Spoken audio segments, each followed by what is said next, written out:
Ele estava ali, encostado na parede, seus ossos roçando a madeira, o assobio cortando o ar como uma navalha enferrujada, seu sussurro gelado no meu pescoço. Meu nome é Marcelo, e esta é a história de como eu fugi do inferno da cidade grande para encontrar um inferno muito pior, escondido nas profundezas de General Carneiro, um lugar que o Paraná preferiria esquecer, um local banhado em mistérios antigos e medos esquecidos. Eu buscava paz, um refúgio do caos da capital, da rotina insana, do barulho incessante, da pressa que nos consome e nos adoece diariamente. Uma chácara isolada, no meio do nada, parecia a solução perfeita para minha alma exausta. 3 hectares de silêncio, apenas eu e meu fiel Boris, um pastor alemão mais velho que eu, com os olhos cansados e a sabedoria de quem já viveu muitas vidas, que parecia compartilhar do meu cansaço e da minha ânsia por tranquilidade. Os primeiros dias foram um bálsamo para o espírito, uma cura lenta para as feridas da alma. O ar puro, o cheiro de terra molhada depois da chuva, o sol filtrando-se pelas folhas das árvores como uma promessa de dias melhores, era tudo o que eu precisava para renovar minhas energias e esquecer a loucura urbana. Então, ele começou. Um assobio, fino, agudo, quase imperceptível ao longe, um som que parecia vir de lugar nenhum e de todos os lugares ao mesmo tempo. Primeiro, eu ignorei, atribuindo ao vento brincando nas frestas da casa antiga um assobio natural da natureza selvagem ao redor. Mas ele se tornou persistente, um padrão melódico, quase humano, que surgia sempre ao anoitecer, como um relógio pontual marcando a chegada das sombras. Boris, antes calmo e alheio a qualquer perturbação, começou a rosnar baixinho, os pelos da nuca eriçados, um arrepio visível percorrendo sua espinha, seus olhos fixos no nada, na escuridão que envolvia a propriedade como um manto pesado e ameaçador. Eu tentei acalmá-lo, sussurrando palavras de conforto, afagando sua cabeça, mas ele não me dava ouvidos, seus olhos fixos em um ponto invisível além da janela, um ponto que apenas ele parecia enxergar, um presságio de algo terrível. Intrigado e um pouco inquieto, uma sensação gélida se instalando em meu peito, decidi ir até a pequena venda de seu Altamir, o único ponto de comércio num raio de muitos quilômetros, a única fonte de informação humana naquela vastidão isolada. O velho, com seus olhos cansados e cheios de histórias, suas mãos calejadas pelos anos de trabalho na terra, ouviu meu relato com uma seriedade que me gelou a espinha, um ar de quem já viu e ouviu demais. Eu perguntei sobre o assobio, sobre aquela melodia sinistra que vinha e terrorizava meu cachorro todas as noites, sobre o medo que começava a corroer minha recém-encontrada paz. Ele me olhou fixo, com um olhar que parecia penetrar minha alma, pigarreou alto e cuspiu no chão de terra batida, um gesto de desdém ou de aviso, eu não sabia dizer. Ah, o assobiador, ele disse, a voz rouca, arrastada, como folhas secas ao vento, é velho, muito velho, anterior a nós todos. Tem uma regra por aqui, forasteiro, uma regra que ninguém ousa esquecer, uma lei não escrita desta terra amaldiçoada. Se o assobio está alto, o bicho está longe. Se está baixo, ele está no seu pescoço. As palavras ecoaram em minha cabeça como um sino fúnebre, no seu pescoço. Eu tentei rir, para aliviar a tensão, para afastar o medo que brotava, mas o som morreu na garganta, um riso oco e sem vida. Era uma lenda local, eu pensei, uma história de velho para assustar desavisados, uma crendice boba de gente simples. Mas o olhar de seu Altamir não tinha graça alguma, apenas um pavor entranhado e uma resignação profunda, um conhecimento ancestral do mal. Naquela semana, o céu desabou com uma fúria bíblica. Uma tempestade violenta, raios rasgando a escuridão em flashes cegantes, trovões que faziam a casa inteira tremer como se fosse desmoronar a qualquer momento, o mundo lá fora parecendo um palco para o fim dos tempos. Boris estava apavorado, encolhido debaixo da mesa da cozinha, tremendo incontrolavelmente, um animal aterrorizado pela fúria da natureza. E então, no meio da fúria dos elementos, eu o ouvi novamente, mais distinto, mais presente, o assobio. Ele estava mais alto do que nunca, um som estridente que parecia penetrar meus ossos, vibrar em minha caixa craniana, a voz do vento uivando uma melodia de puro terror, um canto fúnebre para os vivos.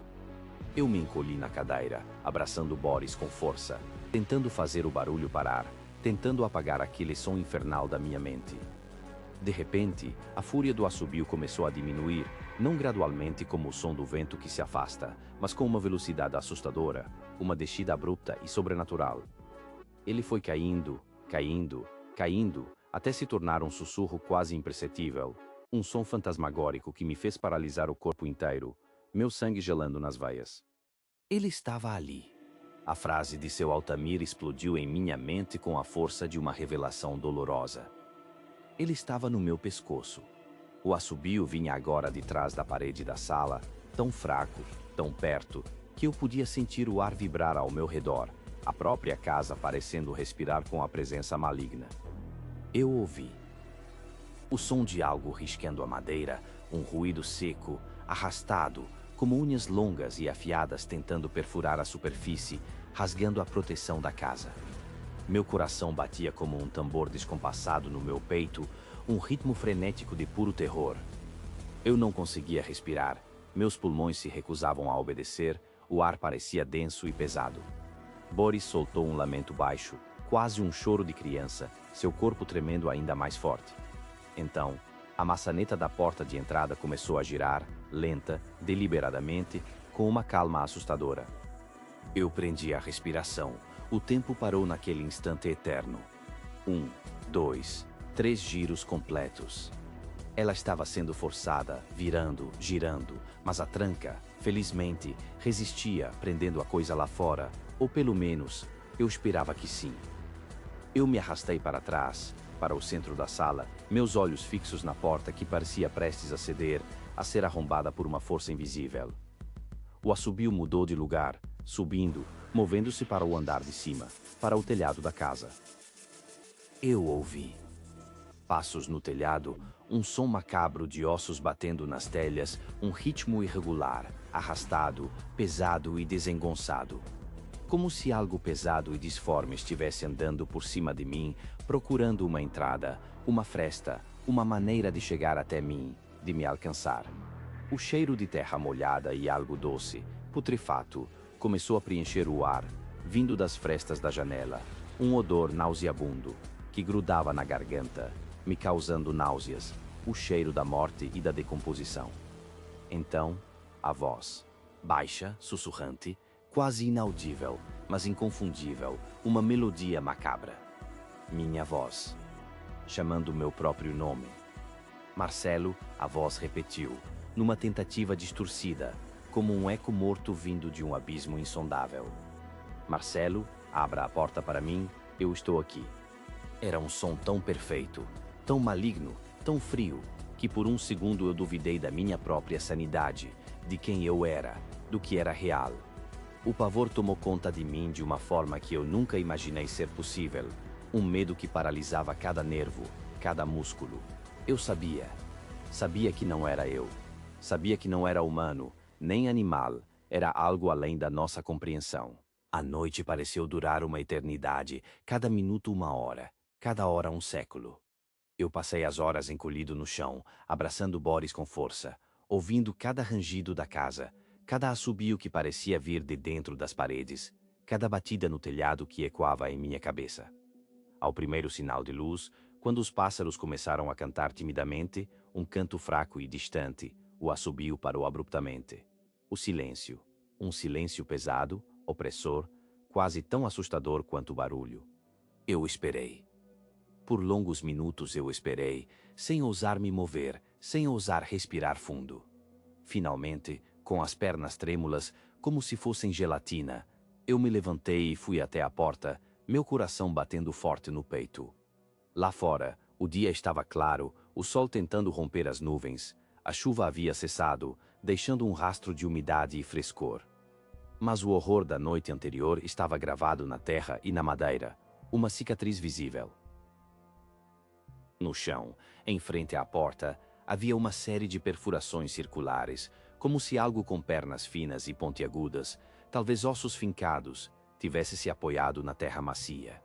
E na parede de madeira, bem ao lado da maçaneta, havia riscos profundos, marcas de garras longas e afiadas, de algo que tentou abrir caminho para dentro da minha casa, para me alcançar.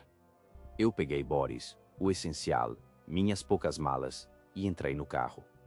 A chave girou na ignição. Um som de alívio. O motor pegou de primeira. Um milagre.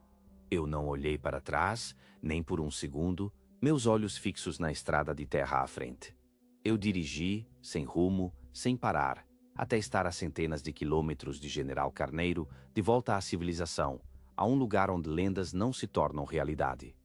A chácara, a paz que eu tanto buscava, o silêncio que um dia sonhei, tudo aquilo havia se transformado em uma lembrança gélida, um aviso sombrio, um pesadelo que se materializou.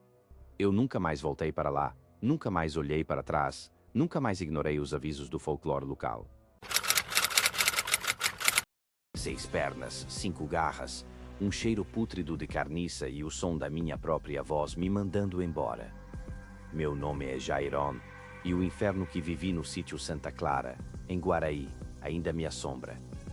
Isso aconteceu há pouco mais de uma década, quando eu buscava a paz merecida de um aposentado, longe da cidade grande, longe da correria, do barulho dos motores que por tantos anos foram minha vida.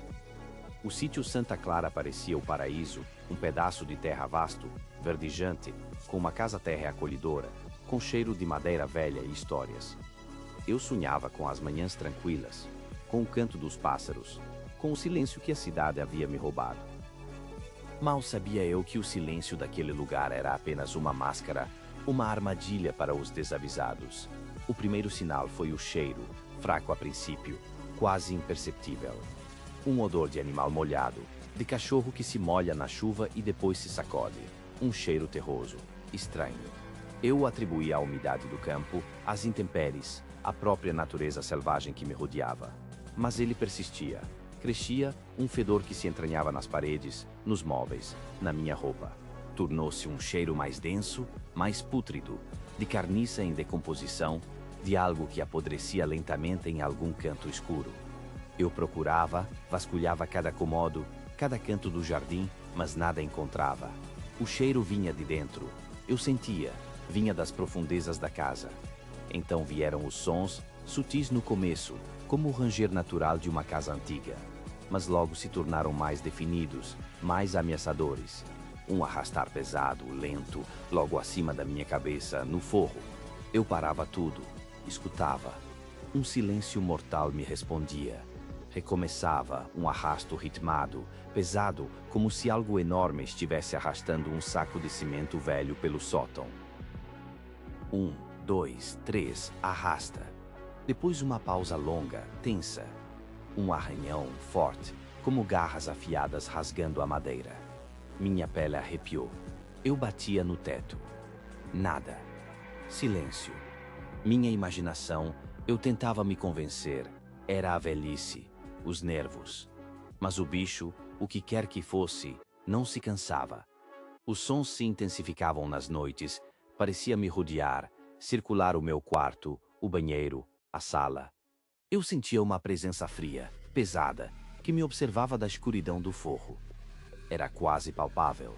Uma aflição constante, um nó na garganta que não me deixava respirar em paz. Decidi investigar o sótão, apesar do medo. Eu tinha de saber. Abri a portinhola, um rangido agudo ecoou pelo corredor. O cheiro ali era nauseante, concentrado, me fez recuar. Mas eu forcei. Acendi minha lanterna. O feixe de luz dançava na poeira suspensa, nas teias de aranha que cobriam tudo. E no chão, entre as telhas de barro, havia algo, marcas. De arrasto, largas, quase 60 centímetros de puro rastro, como se um corpo enorme, disforme, tivesse sido puxado ali. A poeira estava marcada, sulcada por algo pesado. E garras, fincadas na madeira podre, sem um padrão definido, apenas arranhões profundos, grotescos.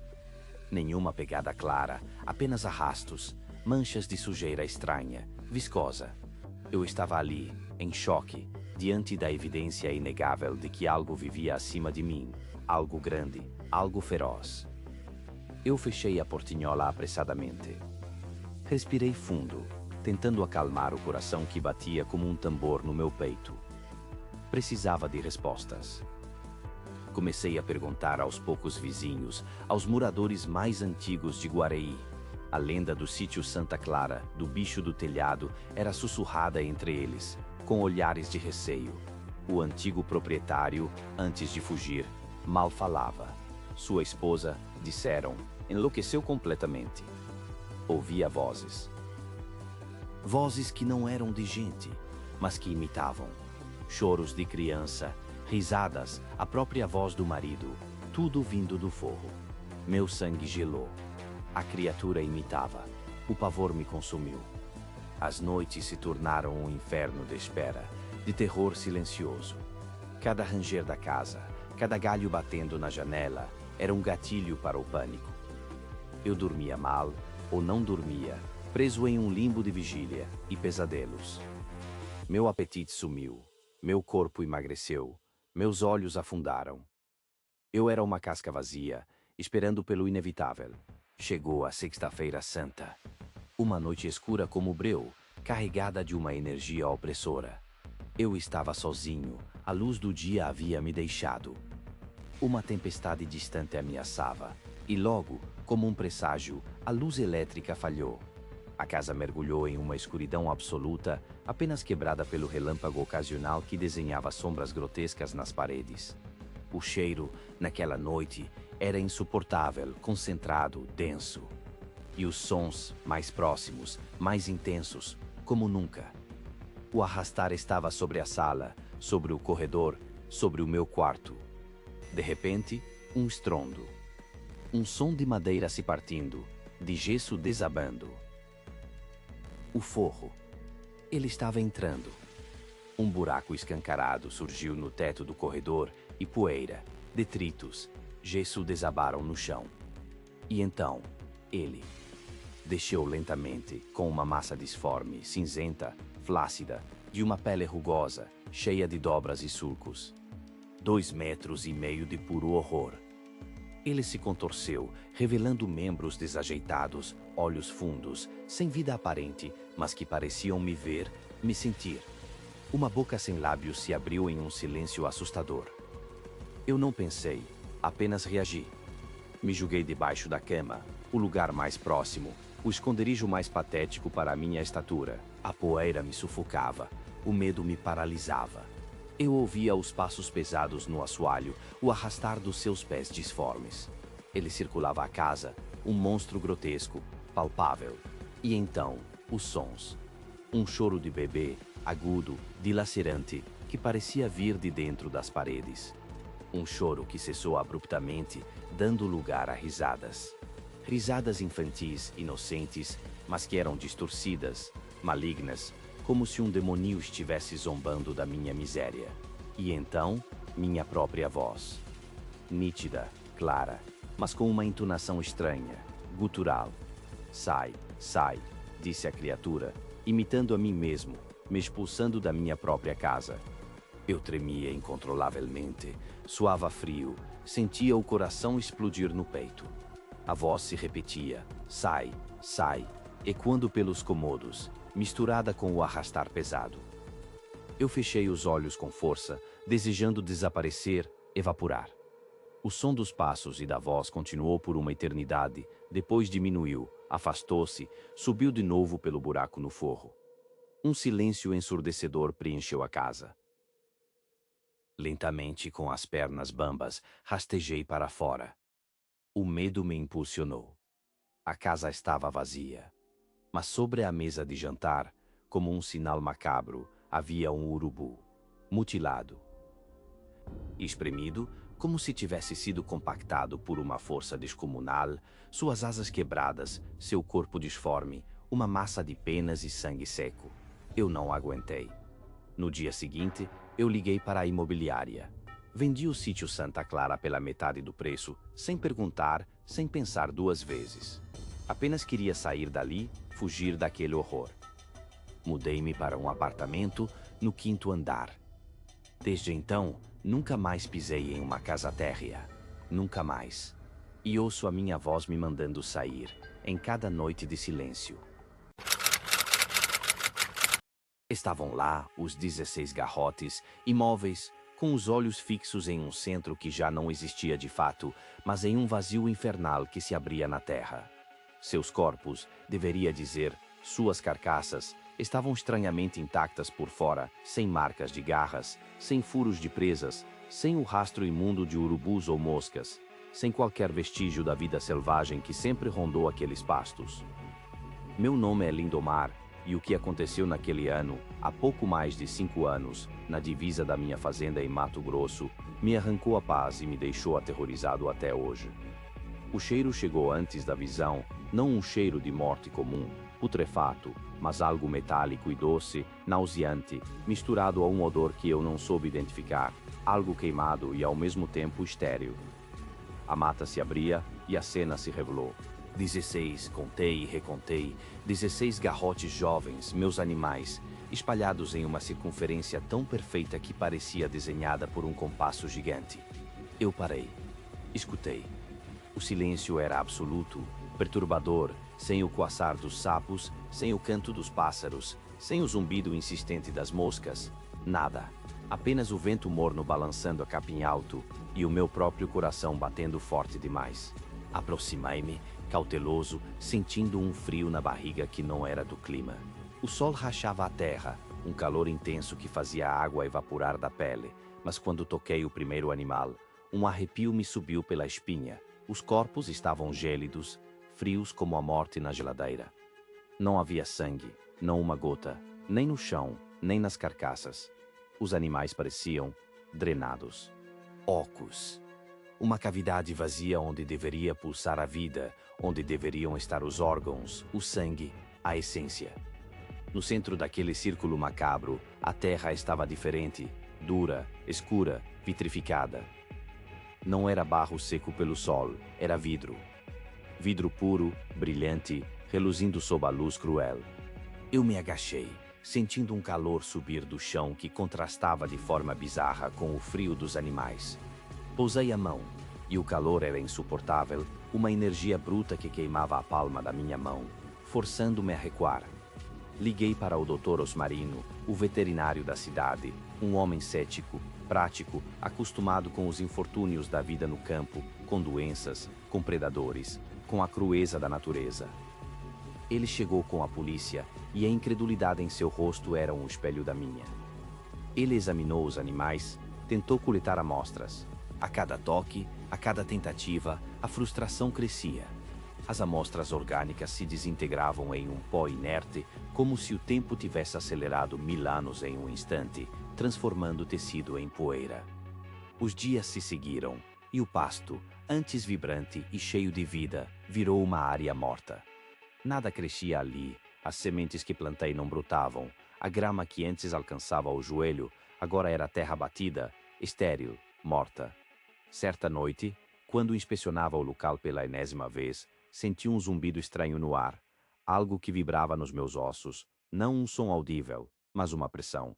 Minha cabeça girava, e a visão ficou turva. Procurei a origem, mas não havia nada, apenas o ar quente da noite e o silêncio pesado. Foi então que meus olhos foram atraídos para um brilho incomum no chão. Uma pequena esfera metálica, do tamanho de uma bolinha de gude, mas que irradiava uma luz fraca e pulsante. Ela não tinha peso, flutuava levemente entre meus dedos, uma sensação de ausência de massa que me arrepiou. No dia seguinte, a esfera havia desaparecido. E o que era pior, a caixa de ferramentas estava derretida, uma poça disforme de metal fundido, como se um calor infernal tivesse agido apenas sobre ela. Era impossível. Eu não conseguia explicar. Desde aquele dia, o zumbido nunca mais me abandonou. Ele se tornou um eco constante dentro da minha cabeça, uma nota grave e persistente que me acompanha em todos os lugares, em todos os momentos. E os sonhos? Ah, os sonhos. Não foi um ataque, não foi uma ação de predadores, não foi uma doença. Aquilo foi uma colheita, uma extração.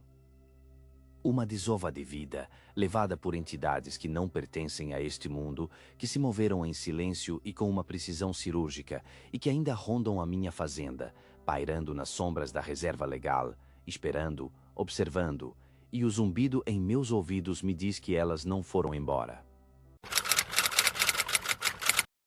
O cheiro de cera de vela ainda gruda na minha pele, e sinto o ar frio da madrugada me abraçar, como se me inspirasse. É o mesmo cheiro que Júnior sentia, o mesmo frio que o levou, o mesmo medo que agora me consome a cada batida do meu coração.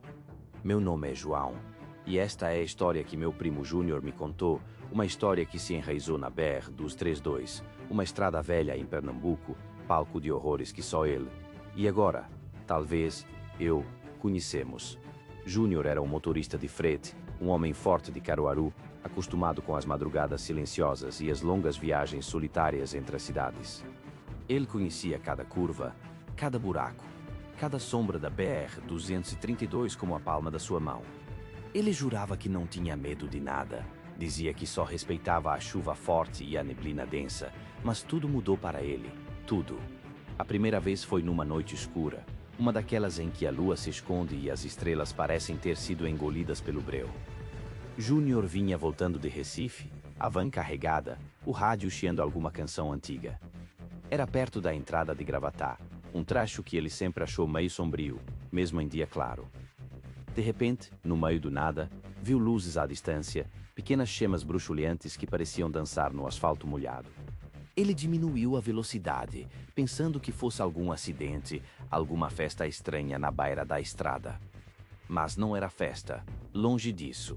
Conforme se aproximava, a cena se formou na frente dos faróis da van, um quadro saído dos piores pesadelos.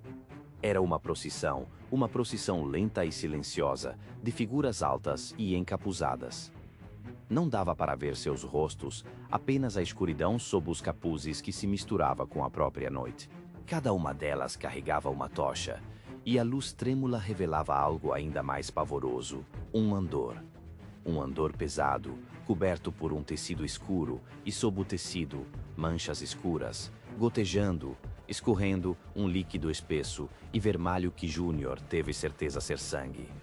Ele pisou no freio, a van guinchou, parando a quase 100 metros de distância. O frio subiu pela espinha, não o frio da noite, mas um frio que vinha de dentro, um terror que gelava os ossos. As figuras continuaram a avançar, sem pressa, sem barulho, os pés descalços ou em sandálias roçando, mas ele não ouvia nada, nenhum som, apenas o bater descompassado do seu próprio coração. Algumas daquelas entidades não tinham feições humanas definidas, ou pior, tinham bocas costuradas com arame, um emaranhado de metal e carne pálida que parecia rir sem som, um sorriso eterno de agonia. Júnior engoliu em seco. Ele tentou ligar o rádio de novo, mas só ouvia chiado. Ele tentou acender o farol alto, mas as luzes pareceram falhar por um segundo. Ele sentiu que não podia ficar ali. Não podia. Ele ligou a van, engatou a primeira e, com o pé no acelerador, passou pela procissão, o mais rápido que conseguiu. Ele não olhou para trás, não ousou olhar. Apenas acelerou, o suor frio escorrendo pela testa, o coração na boca. Ele dirigiu até Caruaru sem parar, sem olhar para os retrovisores, sem conseguir tirar da mente aquelas figuras, aquele andor e o cheiro nauseabundo de ferro e vela queimada que parecia ter ficado impregnado no ar da sua van. Ele me contou tudo isso no dia seguinte, os olhos arregalados, a voz rouca. Eu, como sempre, tentei acalmá-lo. Disse que era cansaço, que a estrada pregava peças, mas ele balançava a cabeça, uma certeza estranha no olhar. Aquele não seria o último encontro. Longe disso. A procissão começou a aparecer para Júnior antes de cada tragédia, como um arauto da morte, um presságio sombrio. Ele a via de novo na BR-232, sempre à noite, sempre no mesmo trecho. Uma semana depois da primeira vez, ele passou por eles novamente. No dia seguinte, a notícia no rádio falava de um acidente horrível, um carro esmagado na mesma estrada, os ocupantes mortos na hora. Um mês depois, a viu mais uma vez, e logo em seguida, uma carreta virada, a carga espalhada e um incêndio que consumiu tudo, deixando apenas fumaça subindo aos céus e o cheiro acre de borracha queimada no ar. Júnior começou a ficar paranoico, não queria mais pegar a BR-232 à noite, mas o trabalho exigia, a vida cobrava. Ele tentava mudar as rotas, mas parecia que a procissão o esperava em outros pontos, em outras curvas. Sempre as tochas, sempre os capuzes, sempre o andor gotejando sangue. Ele aprendeu a reconhecer o presságio, O calafrio que corria pela espinha antes mesmo de as luzes aparecerem na escuridão. Ele sabia que algo terrível estava por vir, e ele, o pobre motorista de frete, era o único a ver os mensageiros da desgraça. Ele tentou de tudo, rezou, acendeu velas, fez promessas, mas nada adiantava. As figuras eram persistentes, implacáveis. Ele começou a perder peso, o sono sumiu, e o sorriso de homem forte deu lugar a um semblante cansado, com olheiras profundas. Seus olhos tinham um brilho assustado, como de um animal acuado. O último encontro foi o pior, o que selou seu destino. Júnior estava voltando, como de costume, a van vazia desta vez, o pensamento longe, tentando se distrair. Ele vinha ouvindo o som da estrada, o ronco do motor, o vento batendo nos vidros. Então, o cheiro. O cheiro de vela. Ele friou bruscamente. Parou a van. Olhou em volta. Nada. Escutou. Nada. Ele continuou, devagar, o coração martelando no peito. E lá estavam eles. Desta vez, estavam parados no acostamento, não avançavam. Estavam todos de frente para a estrada, como se esperassem por ele. O andor estava ali, o tecido molhado, brilhando sob a luz da lua quase cheia que se revelou entre as nuvens escuras. O sangue parecia mais fresco, mais vivo, o cheiro mais forte. Júnior sentiu o terror.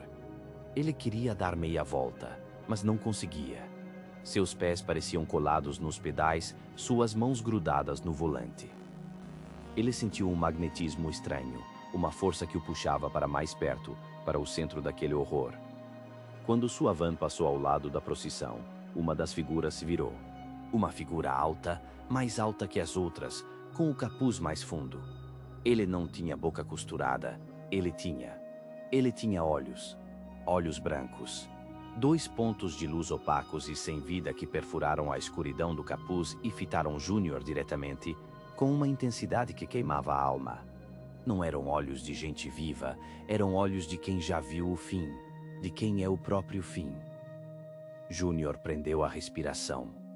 A figura parou e lentamente, com uma agonia que parecia durar uma eternidade, levantou um braço comprido e descarnado, e um dedo longo e esquelético apontou para a van de Júnior, diretamente para a janela do motorista.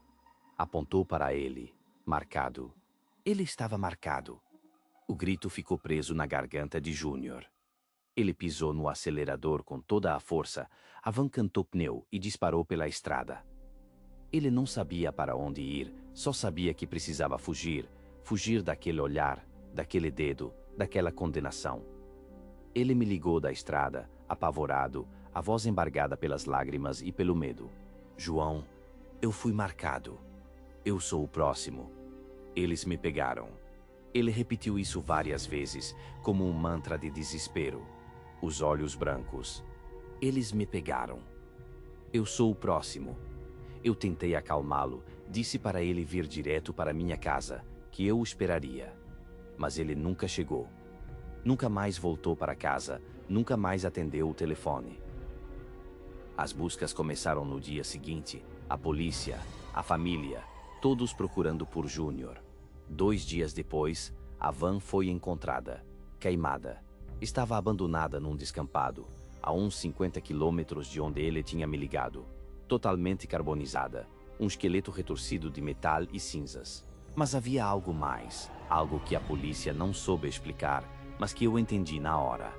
Dentro da van, em vários pontos do assoalho, havia poças de uma cera preta, dura, com um cheiro estranho, adocicado e fúnebre, o mesmo cheiro de vela que Júnior descrevia. A procissão o tinha levado. Eu não me conformei. Fui até o trecho da BR-232, onde tudo começou. Eu precisava entender. Eu precisava encontrar alguma pista.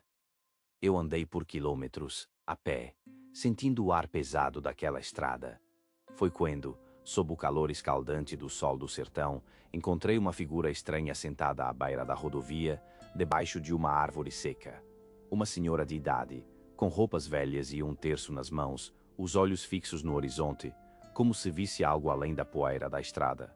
Era a Beata da Seca, como a chamavam, Uma mística que aparecia e desaparecia. Diziam que sabia de coisas que não deveriam ser ditas.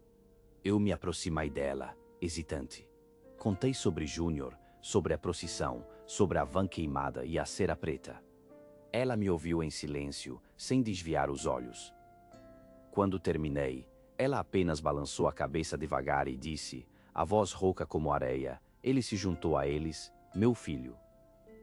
Júnior agora faz parte da procissão, condenado a carregar o andor de almas, para sempre, na BR-232, anunciando a morte para os vivos.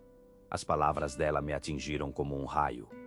Júnior agora era uma daquelas sombras, uma daquelas entidades encapuzadas, condenado a vagar, a assombrar, a anunciar o fim. Aterrorizado, eu tentei perguntar mais, mas quando levantei os olhos novamente, ela tinha sumido, como se nunca tivesse estado ali. Desde então, evito a BR-232 à noite. Evito, mas a estrada me chama e o medo me persegue. Há poucas semanas tive que voltar para Caruaru, uma emergência da família. A madrugada estava fria, úmida. Eu estava no mesmo trecho da BR-232 e, de repente, senti aquele cheiro. O cheiro de vela. O coração disparou. Eu olhei para o retrovisor. Nada. Eu olhei para os lados. Nada. Mas o cheiro era inconfundível, o cheiro de cera preta, o cheiro da morte. Aquele cheiro de Júnior. Aquele cheiro que ele trazia consigo. Senti o arrepio subir pela espinha e o cheiro da cera queimada ficou mais forte, muito mais forte, como se a procissão estivesse logo atrás de mim. E eu sou o próximo a sentir os olhos brancos me marcarem, a carregar o andor eternamente.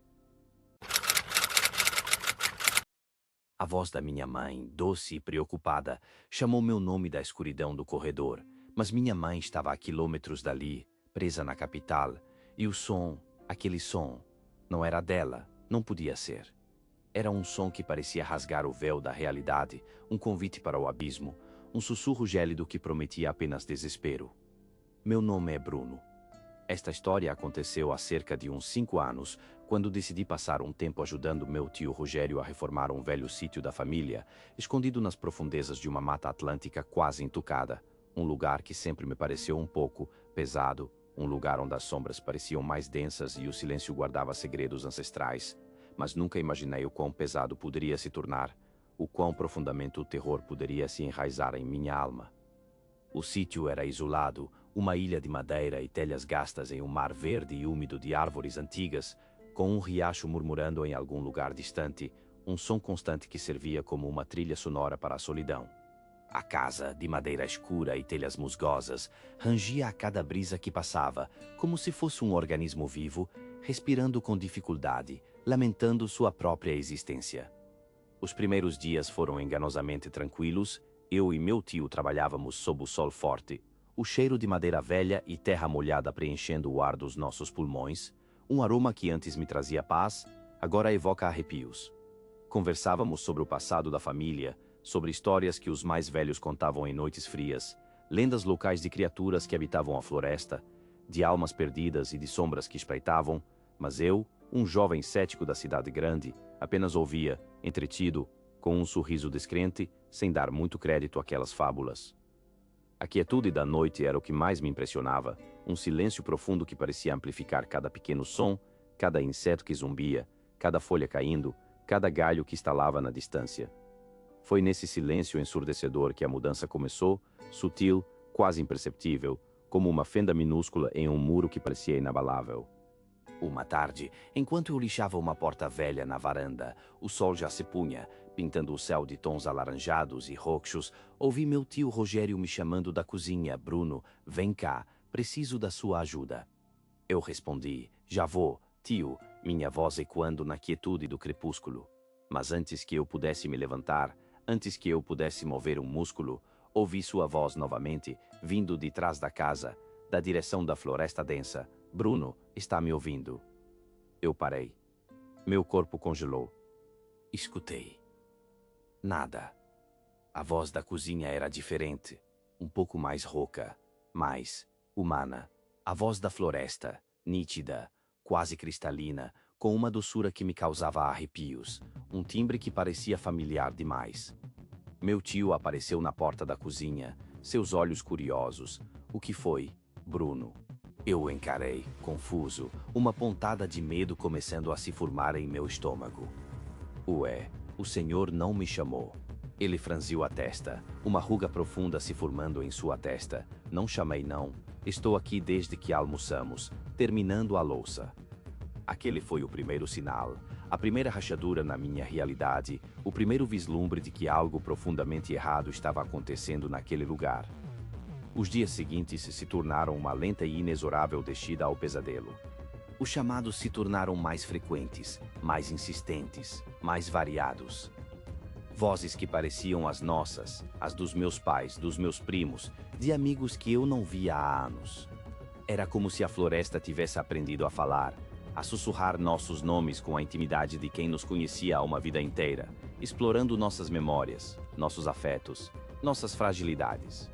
Rogério, um homem prático e acostumado com a solidão do campo, um homem de poucas palavras e muita resiliência, começou a ficar visivelmente inquieto. Seus olhos antes calmos e resolutos, agora carregavam uma sombra de preocupação profunda, um medo que ele tentava, em vão, esconder. Tem alguma coisa errada aqui, Bruno, ele murmurava, enquanto olhava para as sombras dançantes da mata, para as árvores que pareciam se contorcer e se mover na penumbra. Uma noite, trancados dentro da casa, com todas as janelas e portas fechadas, barricadas com móveis pesados, ouvimos um arranhar, um som áspero de garras raspando a madeira grossa da porta da frente, um som que gelou meu sangue, que me fez prender a respiração, que fez meu coração bater como um tambor descompassado no peito. O rangido era forte, contínuo, subindo e descendo a porta, depois movendo-se para as janelas, explorando cada fresta, cada ponto fraco. Eu me esgueirei até a janela da sala, o corpo tenso, cada músculo rígido, espiando por uma fresta minúscula entre as cortinas pesadas. A silhueta era alta, desproporcional, uma figura esguia e contorcida que se movia com uma lentidão perturbadora, mas com uma força inegável, uma presença maligna que irradiava puro terror. Não havia olhos visíveis, não havia detalhes reconhecíveis, apenas a forma escura contra a pouca luz da lua, um vazio que parecia sugar a própria esperança, a própria vida. Meu tio segurava a velha espingarda de caça, o cano tremia ligeiramente em suas mãos calejadas, mas seus olhos estavam fixos na porta, preparados para o que viesse. Nós nos entreolhamos. O medo em nossos olhos era um espelho daquele que nos espreitava do lado de fora, uma compreensão silenciosa de que estávamos presos, caçados, à mercê de algo incompreensível e implacável. A energia elétrica, que já era instável naquelas paragens remotas, falhou completamente em uma noite de tempestade furiosa. O gerador, que meu tio prometia consertar há meses, um objeto de constante irritação, permaneceu mudo e inútil. A escuridão nos engoliu por completo, densa, sufocante, quase palpável, como um cobertor pesado de terror.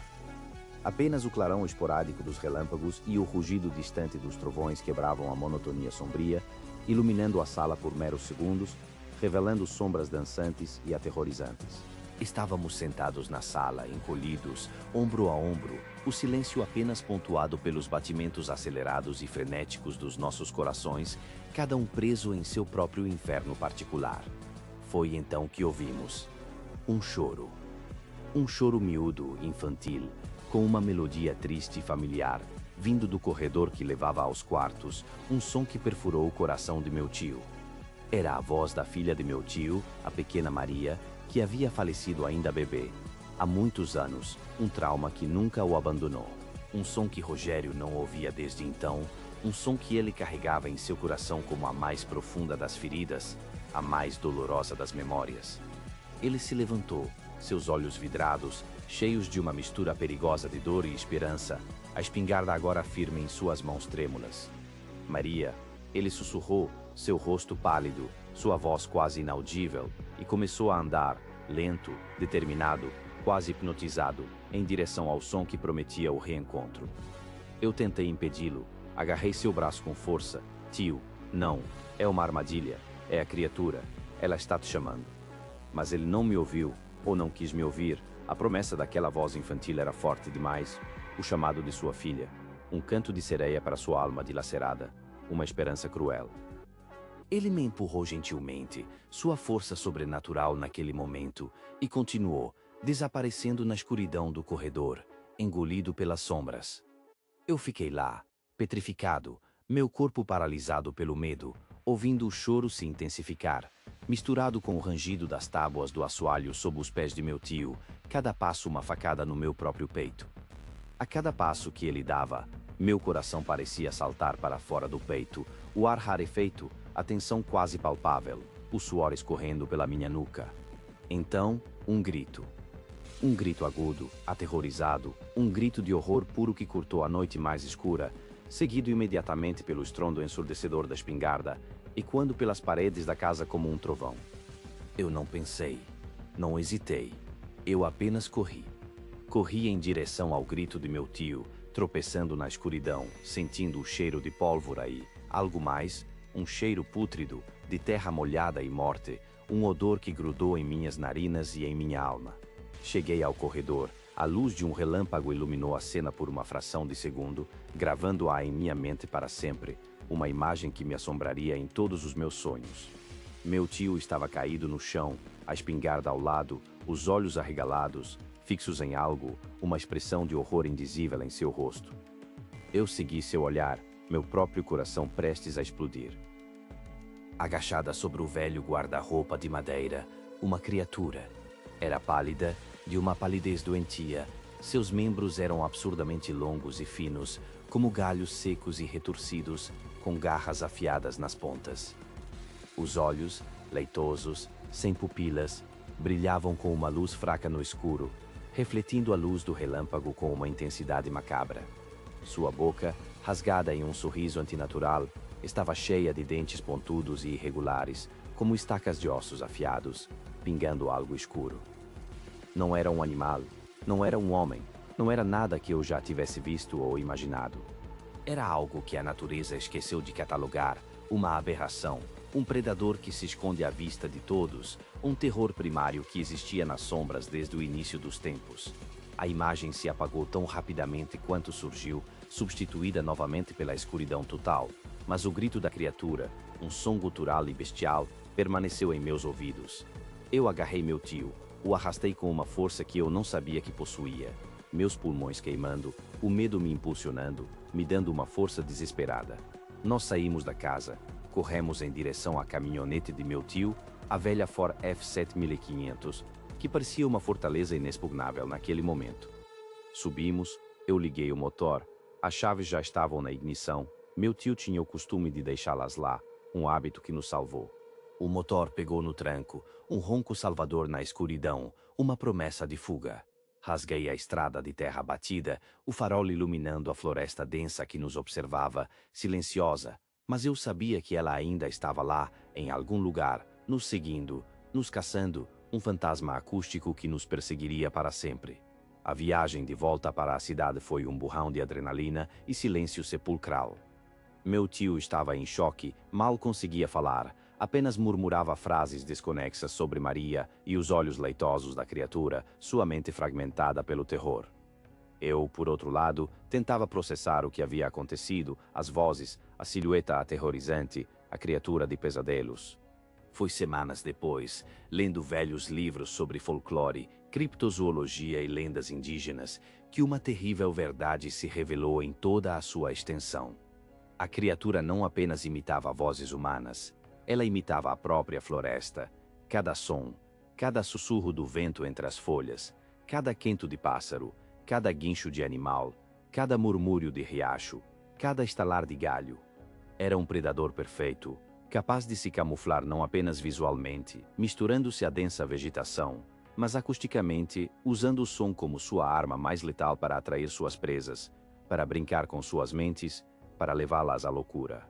Não era apenas uma imitação, era uma simbiose, uma extensão da própria natureza selvagem, uma manifestação de seu lado mais sombrio e primitivo, um horror que a humanidade havia esquecido, mas que nunca nos esqueceu. O sítio foi vendido rapidamente, por uma ninharia, para qualquer um que quisesse arriscar, e demolido pouco depois, as árvores reclamando o espaço, cobrindo as ruínas, como se quisessem apagar qualquer vestígio daquele horror, de sua existência profana. Mas o silêncio, o vazio deixado pela sua ausência, é um lembrete constante, um eco do medo que persiste. Hoje, morando em meu apartamento em São Paulo, longe da floresta, longe do sítio amaldiçoado, longe daquele pesadelo que se tornou minha realidade, ainda ouço. Ouço minha própria voz me chamando, um sussurro familiar, com a mesma doçura sinistra que me atraía no sítio, vindo dos cantos escuros do meu quarto, da minha sala, me chamando pelo nome, me convidando para sair, para ir até a janela, para ver o que me espera lá fora, na escuridão da cidade grande. Uma voz que me persegue, uma voz que me caça sem trégua, uma voz que eu sei, não é minha,